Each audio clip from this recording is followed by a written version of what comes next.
ഞാനാണെങ്കിൽ ഇന്ന് മക്കൾക്ക് കൊടുക്കാനായിട്ട് പാൽപ്പേട ഉണ്ടാക്കിയിട്ടുണ്ടായിരുന്നേ. അപ്പോൾ ഈസി ആയിട്ട് നമുക്ക് ഉണ്ടാക്കാൻ പറ്റുന്ന സാധനമാണ് കേട്ടോ ഇത്. അപ്പോൾ ഞാൻ അതിന് വേണ്ടിയിട്ട് 1 കപ്പ് പാലാണ് എടുത്തത്. അപ്പോൾ ആ പാലൊന്ന് ചൂടായി വന്നപ്പോഴത്തേനും അതിലേക്ക് അത്രയും അളവ് പഞ്ചസാര ഇട്ടിട്ടുണ്ട്. പിന്നെ ഒരു പിഞ്ചുപ്പും. ഇത് നന്നായിട്ടൊന്ന് അലിഞ്ഞ് വരണം, പഞ്ചസാരയൊക്കെ നന്നായിട്ട് അലിഞ്ഞ് വരണം.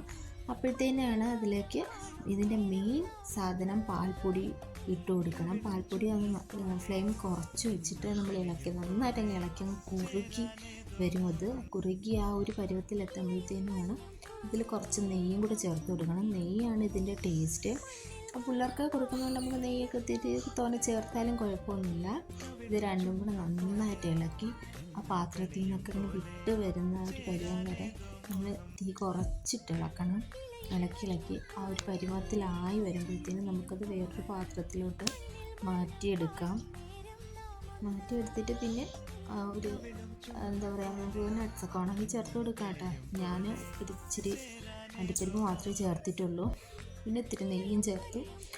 പിന്നെ ഒരു ഫോർക്ക് ഒറ്റവും കൂടെ വെച്ചിട്ട് നന്നായിട്ടൊന്ന് മിക്സ് ചെയ്ത് യോജിപ്പിച്ചിട്ട് നമുക്ക് ഇഷ്ടപ്പെട്ട ഷേപ്പിൽ അതാക്കിയെടുക്കാം. പിന്നെ തണുപ്പിച്ച് കഴിക്കാം.